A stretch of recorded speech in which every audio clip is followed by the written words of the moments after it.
Isang magandang araw at mapagpalang araw sa ating lahat mga ka-Tiger.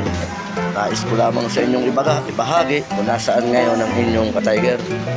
So sa araw ng linggo na ito, tayo ay pumasyal muna dito sa Padre Pio Church at tayo ay magsimba muna katapaano bilang pasasalamat sa lahat ng biyayang ating nakakamit at kaligtasan sa bawat pagkakataon.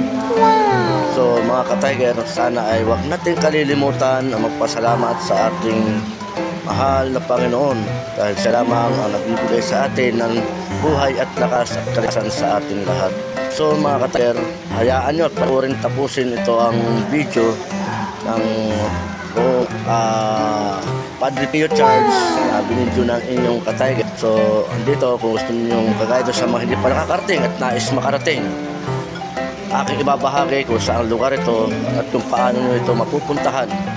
So mga ka-Tiger, tapusin ang video na ito hanggang sa dulo ay nahandoon ay aking ilalahad kung saan lugar itong Padre Pio Church.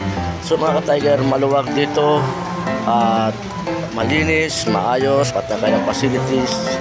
Pag CCR ka, maganda rin ang kanilang palikuran dito. So mga ka-Tiger, kung sa parkingan hindi kayo magkakaroon ng problema. So ayan ka-Tiger, sa mga bahagi yan yung nag-aanuhan ng holy water dito sa Padre Pio Church.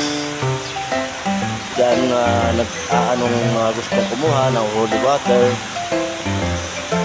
Diyan mga ka-Tiger, kung panoorin ang buong palibot niyan ng nag-aanuhan ng holy water, marami rin nagpupunta dyan. So kaya lang tayo naka-ano ng kaunti gawa ng hindi natin yan pagkatapos ng misa nung nag-uumpisa na, tsaka naman tayo umalis nung pangalawang misa, tayo nag-ikot kaya hindi gaano maraming tao mga ka-Tiger.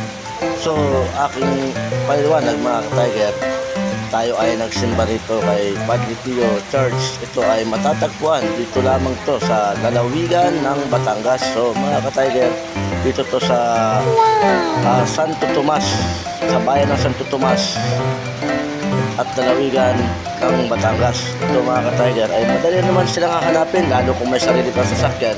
Ilagay mo lang sa Google Padre Pio Santo Tomas. So ituturo kayo ng Google mga ka-Tiger kung nasaan ang way, kung saan ang daan, kung kayo man ay galing sa Maynila o galing kung saan, kung kayo man ay sasakay ng bus galing Maynila, baba lang kayo sa kantuhan papuntang Padre Pio, ituturo sa inyo ng konduktor ko yan.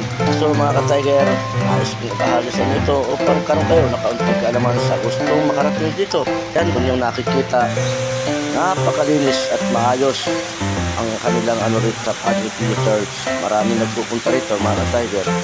So mga ka-Tiger, nais nyo malaman pa mga susunod at iba pang mga viewing nitong Padre Pio's, huwag kalimutan mag-subscribe sa ating YouTube channel na Tiger Vlog at sa ating FB page na Tiger TV at sa ating FB Lights na Tiger Channel. So muli ang inyong ka-Tiger ay nagsasabing maraming salamat sa inyong lahat at sa lahat.